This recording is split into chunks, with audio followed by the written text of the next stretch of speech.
Radhe Radhe Govinda Govinda Radhe Radhe Radhe Govinda Govinda Radhe.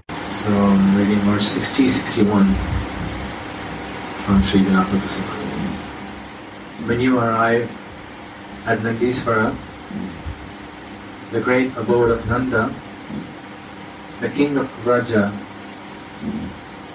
which is filled with the bellowing of cows, the shouts of the cowherders, and the different songs of the panegyrists and artists, and which shines with love, being dearer to the prince of Raja than even Govardhan, you are surrounded by your loving friends. When will I then see Dhanishta quickly and lovingly taking you inside, in front of me, after she sees you coming from afar?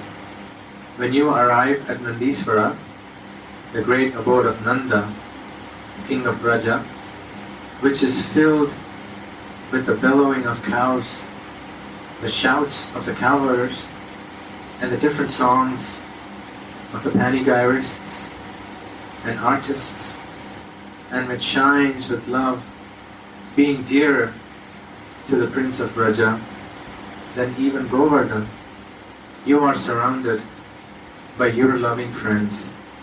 When will I then see Dhanishta quickly and lovingly taking you inside, in front of me, after she sees you coming from afar? Notes: in his Svarupavesh, Sri Raghunath relishes a stream of the flavor of devotional service. Swamini goes to Nandisvara, the abode of the king of Vraja, and his son Mohan. How dear this abode is to Swamini. The cows are moving, and the whole town is filled with the sounds of the cowherders, reciters, and artists. This place is even greater than Govardhan Hill, which is praised by all the people of Vraja. The Nandisvara hill is always served by hundreds and hundreds of Amaravatis, the celestial abode of Indra. When Swamini sees the hill, her unrivaled sweetness and beauty wells up and gushes out with 100 streams. How many hundreds of emotions are manifest in the embodiment of emotion? How sweet are the paces of Baba Mai and her Sakhis. This picture is ever to be meditated upon by the devotees. The Mahajans are singing. Sundari Radhika walks along with her girlfriends.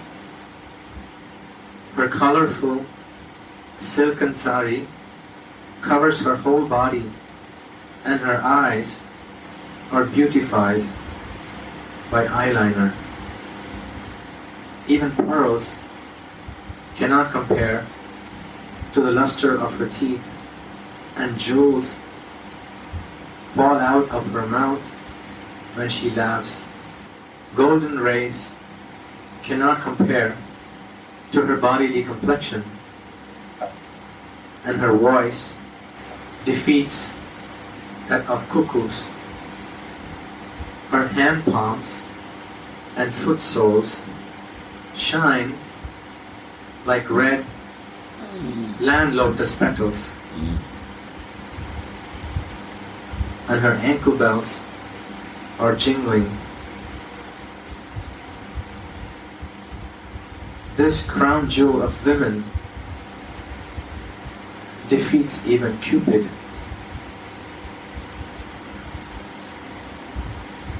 Mohan, who is just as anxious, stands before the Gopura, playing with his friends after milking his cows. How eager the Lord is at heart to accept the loving service of His devotees. Only a devotee's heart can know how anxious the Supreme Brahman is. How sweet it is to think the Lord wants me. In truth, the Lord is self-satisfied, accomplished in His desires, full of bliss, unagitated, and free from hankerings.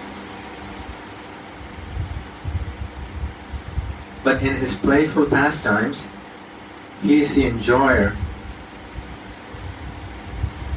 who thirsts for happiness.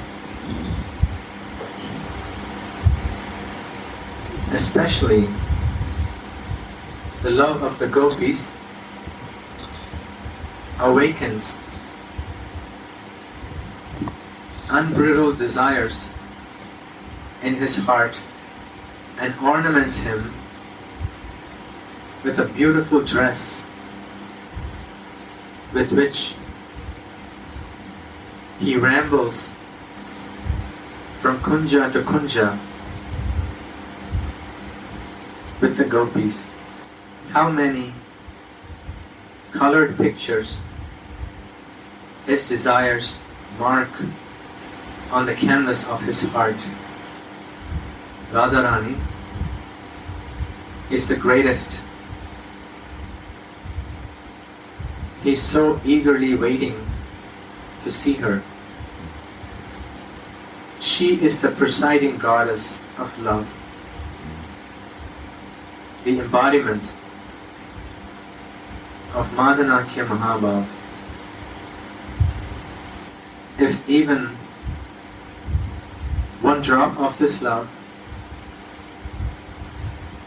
enters the vessel of the individual soul, the Lord becomes so eager to have it. Sri Narayana, the Lord of Vaikuntha, told Gopakumar, "Oh my son, welcome, welcome. I've been so eager to see you for so many days. Oh my dear friend, you have gone through many births, but still you did not show even the slightest interest in me. In this birth, however, you have turned towards me, and hoping for this, I have been constantly dancing like an ignorant person. Oh brother,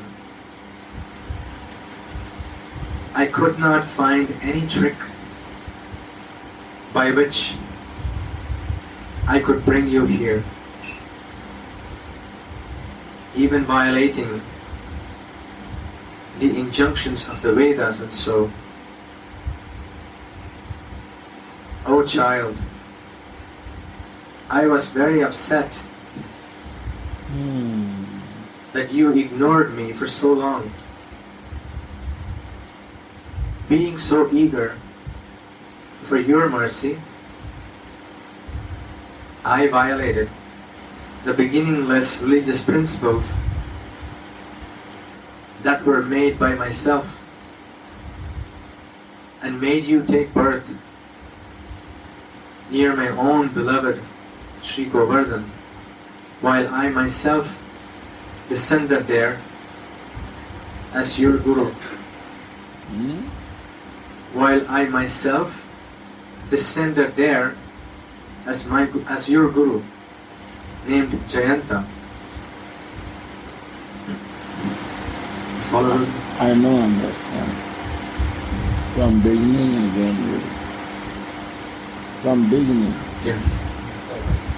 From the verse? Or just, After verse. yeah, this. Translation. Sri Narayana, the Lord of Vaikuntha, told Gopakumar, "O my son, welcome, welcome. I have been so eager to see you for so many days. O my dear friend, you have gone through many births, but still you did not show even the slightest interest Biscuit. in me. Until biscuit like it. In this birth, however, you have turned towards me. And hoping for this, I have been constantly dancing like an ignorant person. Oh brother, I could not find any trick by which I could bring you here, violating the injunctions of Vedas, and so. Who is telling? I don't know. This is Narayana speaking to Gopakumar when he goes to Vaikuntha.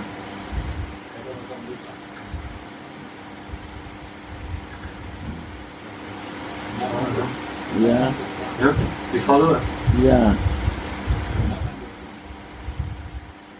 Oh child, I was very upset that you ignored me for so long. Who is?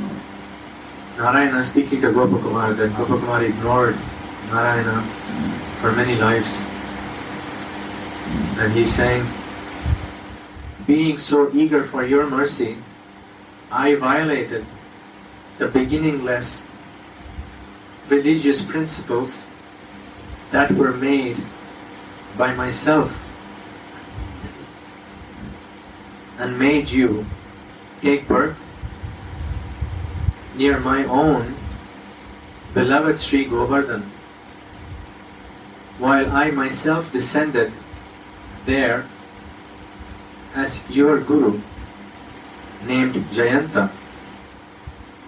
Today, you have fulfilled my long-standing desires.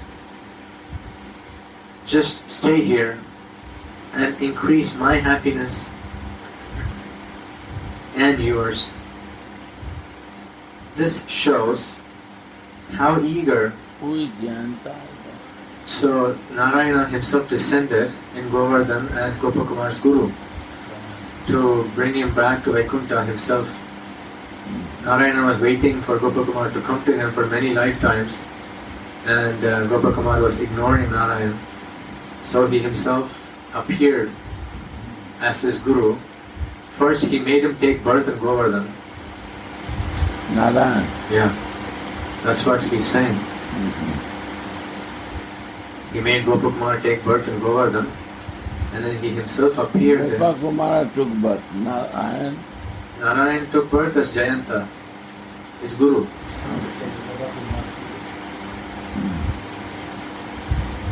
So he personally brought him back. This shows how eager Lord Narayan is to get every living entity to become his devotee. Gopakumar saw that Lord Narayan was very happy to see him indeed, but that his happiness was not so intolerable that he would faint. But when he met Mohan in Vraja, he saw that Mohan did faint of ecstasy when he saw him. Gopakumar told Jana Sharma, I was so overwhelmed by love when I saw Mohan. Being controlled by feelings of love for this wretch, he jumped up, came to me, held me around the neck, and then fainted of ecstatic love and fell to the ground. Later, with the help of Sri Baladev and Gopakumar, Mohan's loving swoon subsided. Mohan do this, faint. Yes. Wow. First Gopakumar met Narayan. You know that. He didn't faint. But when he saw Mohan, he fainted. Mohan fainted out of ecstasy. Yeah.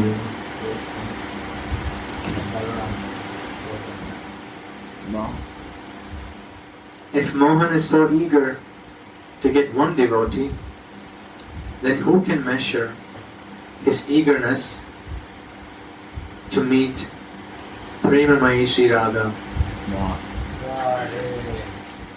Bhajan is not beautiful as long as there are selfish desires. Bhajan will be beautiful when the heart only seeks the happiness of the beloved deity. I will see what he misses and how I can fill up that void. In this way, expertise in bhajan will come. How much eagerness there is in each of Mohan's limbs to relish this. It is winter time, and Swamini has covered her head with a veil. How wonderful is her sweetness. Sri Rupa Manjari shows Swamini the way, and Tulasi follows. The devotee who is fixed in smaran relishes the sweetness of these emotions.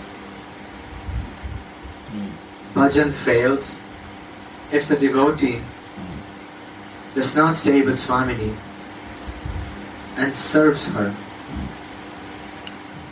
Kundalata shows her, "Oh Radhe, look at that bluish aura by the town gate that destroys the patience of all the Braja Gopis." Swamini sees that Mohan holds his left arm on the shoulder of his dearest friend Subal, and he twirls a lotus flower around in his right hand. With this play lotus, he also twirls the minds of the gopis around. Srimati is completely overwhelmed with ecstasy when she drinks the nectar of Kundalata's words with the cups of her ears, the nectarian vision of Mohan with the cups of her eyes, and his nectarian fragrance with the cups of her nostrils.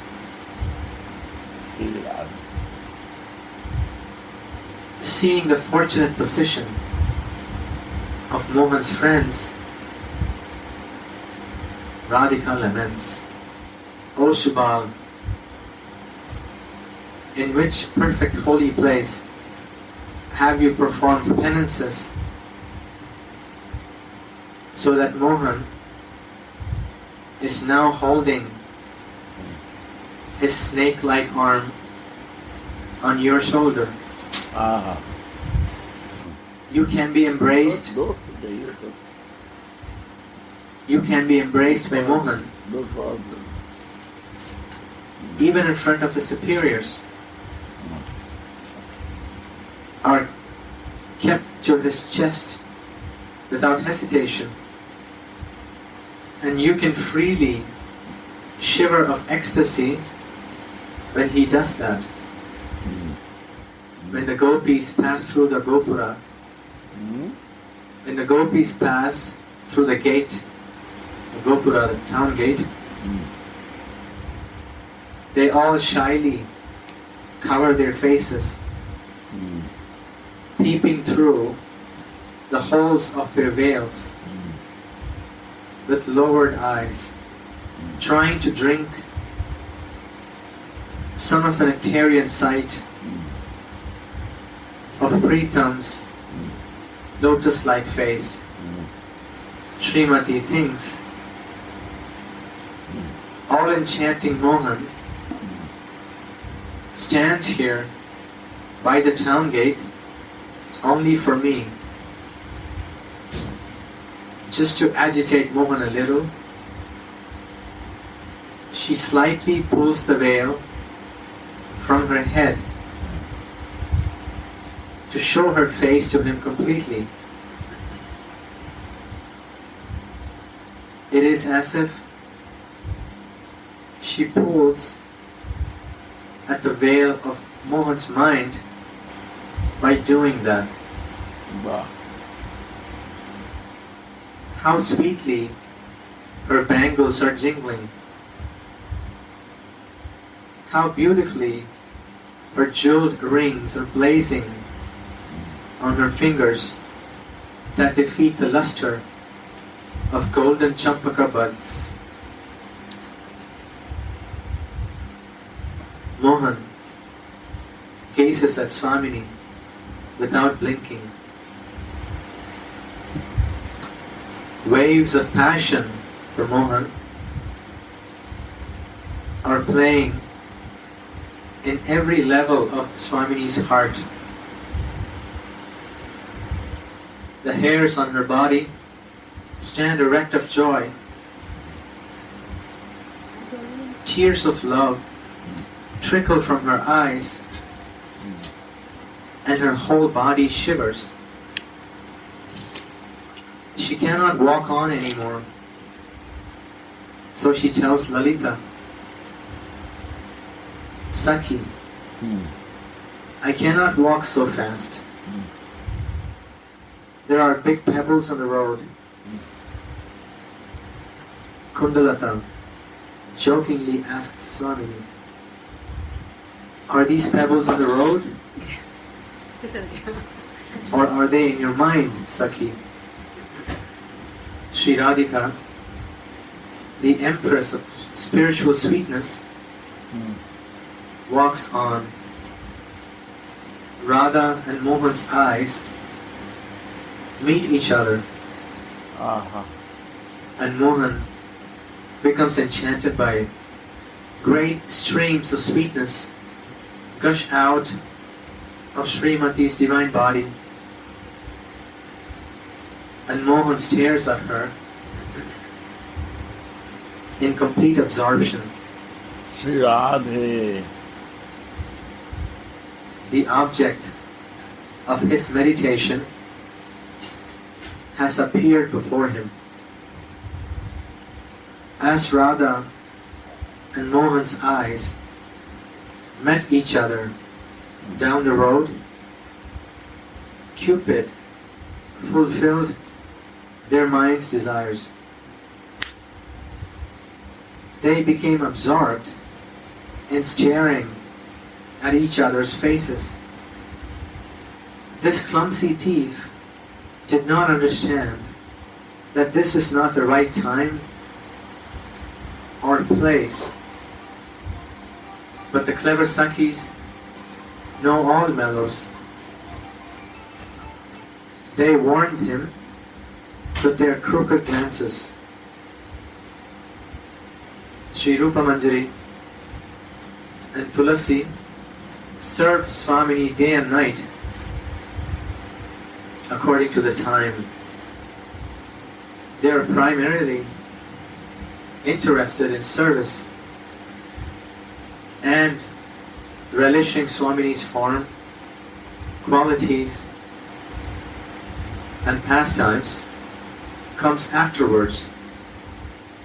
They serve her both in meeting and in separation from Mohan. The Premika Sevika always stays with Swamini. First, Swamini must be loved, and then the sweetness of her form, qualities, and pastimes can be relished.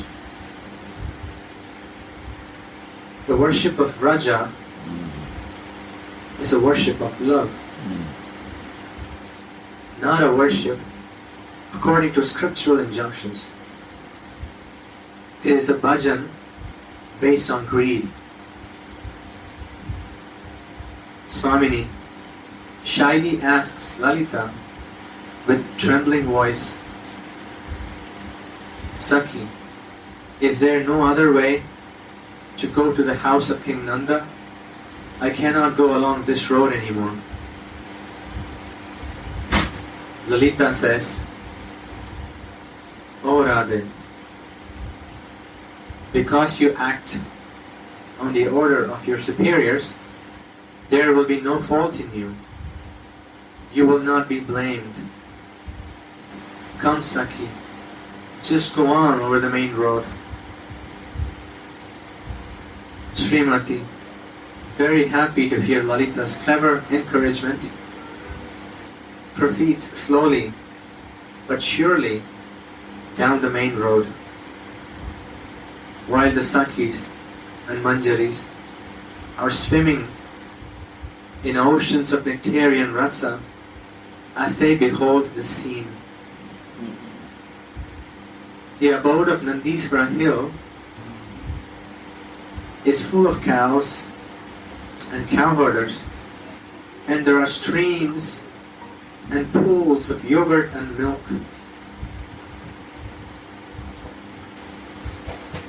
King Nanda's palace is crystal white, and the roofs are made of gold and jewels. King Nanda built a high tower of 7 stories from which Mohan can enjoy the sweet sight of Braja's meadows, rivers, lakes,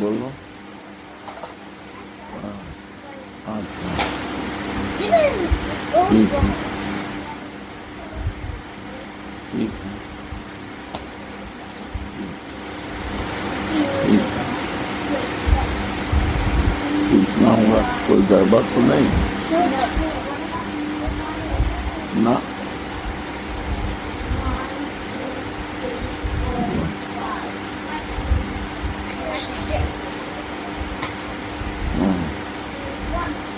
तुमको ही process करना है हाँ तुम आओ नीचे देखा जाओ तुम बात कर बताओगे क्या करना तुम नीचे आओ तो बताते नीचे आओ ना come down then we will come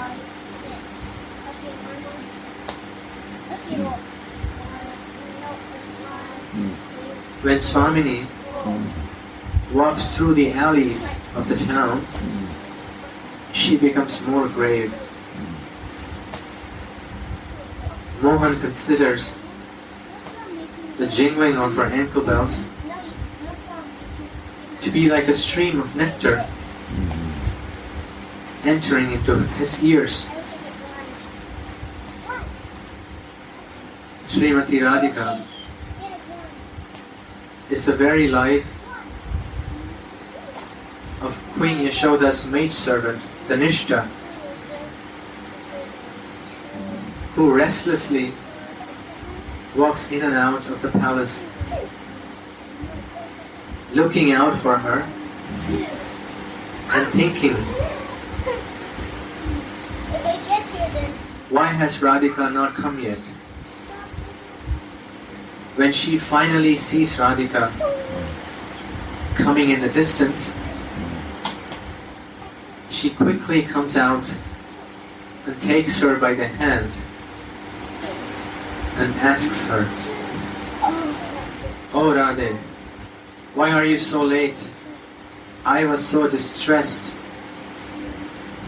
because of not seeing you." Swamini replies, "Dhanishte, you know that I am controlled by my superiors. When Srimati is led inside, Again this line. when she finally sees Radhika coming in the distance, Jasoda Maya. no, Dhanishta, she quickly comes out, takes her by the hand, and asks her, "Oh Radhe, why are you so late? I was so distressed because of not seeing you." Swamini replies, "Dhanishte, you know that I am controlled by my superiors. When Srimati is led inside King Nanda's abode, she illuminates the whole place with her sweet effulgence. When Dhanishta takes Radhika before Queen Yashoda, Yashoda exclaims, 'Aho, I understand that the goddess of beauty of all the three worlds has appeared within my house.' Wow. Yashoda is in ecstasy when she sees Rai and embraces her. Taking her on her lap, she holds her face and kisses her, while tears stream from her eyes. This Rasavati Rai then offers her obeisances to the lotus feet of Mother Yashoda and Rohini. Swamini is a Bhakti Lata, or vine of devotion. She bows down to Mother Yashoda's feet, and Mother Yashoda lifts her and holds her to her chest, fondling her just as she would fondle her son, by holding her chin, looking at her face, kissing her, and smelling her head. It seems as if Swamini melts out of Mother's pure parental love. Wow. Pressed at Mother's breasts, Swamini says, with tear-filled eyes and faltering voice, "Ma, I'm yours." Of course, in fact, all the gopis that are Mohan's pleasure potency, the Brajabasis, and everything else that exists belongs to Mohan. But just to make his pastimes more exciting, his spiritual, illusory potency, Yogamaya,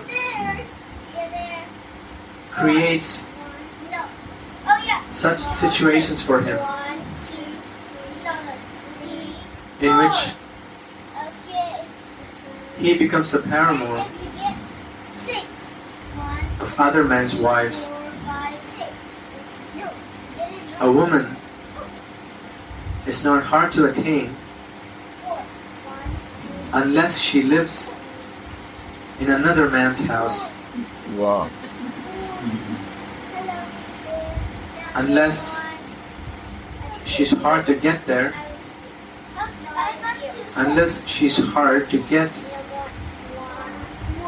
there will be no obstacles.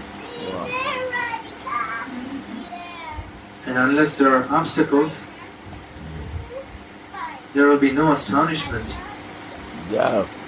in the blissful meeting of the loving pair. Although the gopis are actually not other men's wives,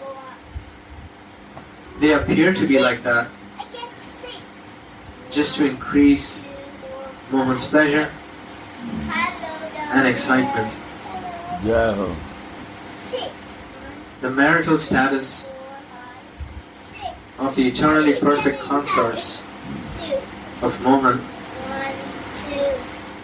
is like a mirage or a dream, and Yogamaya revealed that dream. The married gopis sit in the houses of their husbands, spending their days simply weeping, and whenever there is some slight opportunity, there is a meeting with Mohan. How blissful is that meeting?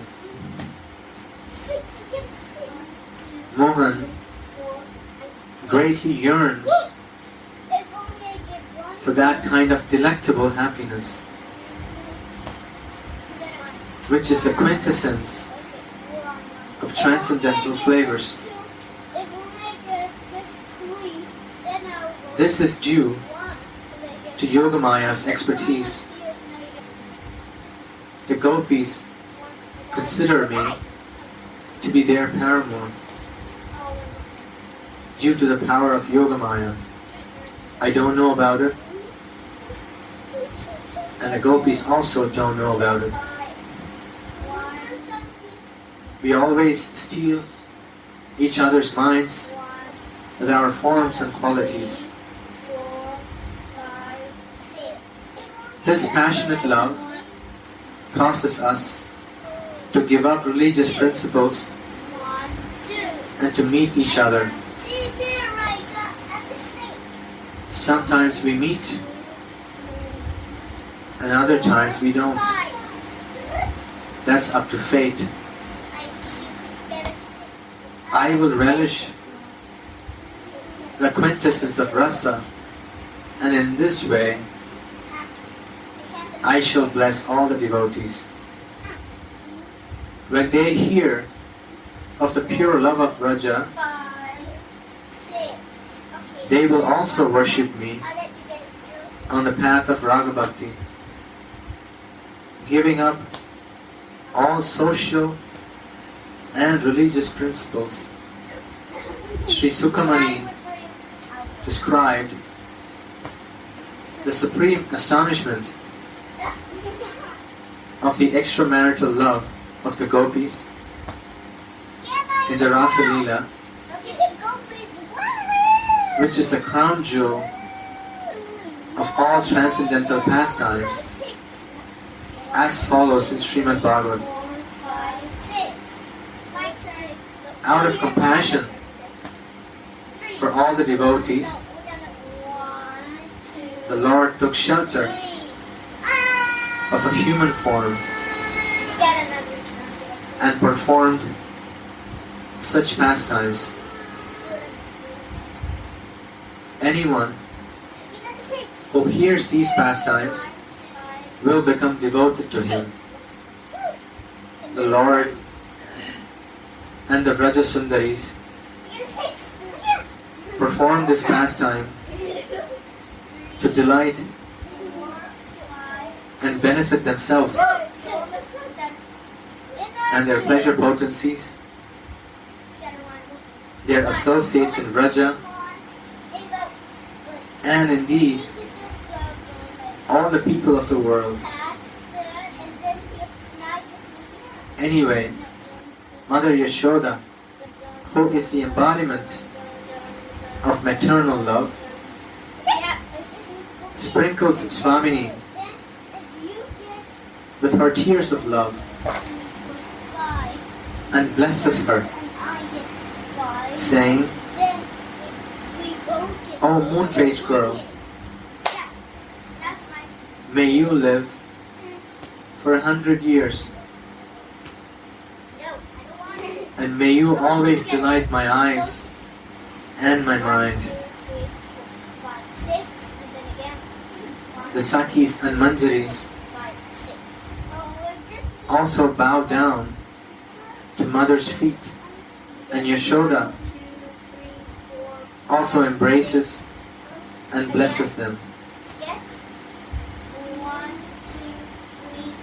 Srimati and her friends look very beautiful when they wear garlands of baba flowers coming from the vine of Mother Yashoda's parental love. Mother Yashoda, her heart melting of affection, seats Radhika on the best sitting place and has some of the best sweets brought. Swamini bows her head out of shyness when Yashoda requests her to eat the sweets. So Yashoda leaves it up to Dhanishta to serve Radhika her meal and goes elsewhere to perform other duties. After Srimati Radhika has eaten, Mother Yashoda takes her to the kitchen and says, "O Radhe, you are the goddess of fortune herself. You always glance mercifully on my house. So my storehouse is filled to the brim. There is no shortage of any ingredient in my unlimited storehouse. Whatever you need for cooking, you can take." Ullasavati Srimati is very happy to get that order from Queen Yashoda. So she starts cooking for her dearmost Pritam. Then the vision vanishes and Sri Raghunath Das prays, "When can I see you like this?" Falling on the bank of Radhakund, he weeps, bathing his chest with his own tears. How splendid is the abode of the king of Vraja, named Nandisvara. It is even more popular amongst the Vrajavasis than Govardhan. This divine abode is decorated with glory. There are constant sounds of moving cows, different praises and songs, the honey-sweet sounds of the four Vedas, and ecstatic, loving noises of the cowherders and cowherdesses. What do I know of the greatness of Nandisvara, where the specks of dust are made of Chintamani gems, and the gardens are cultured by Vrindadevi. I offer innumerable obeisances unto Nandisvara, the abode whose glories are unlimited and which is so dear to Mohan.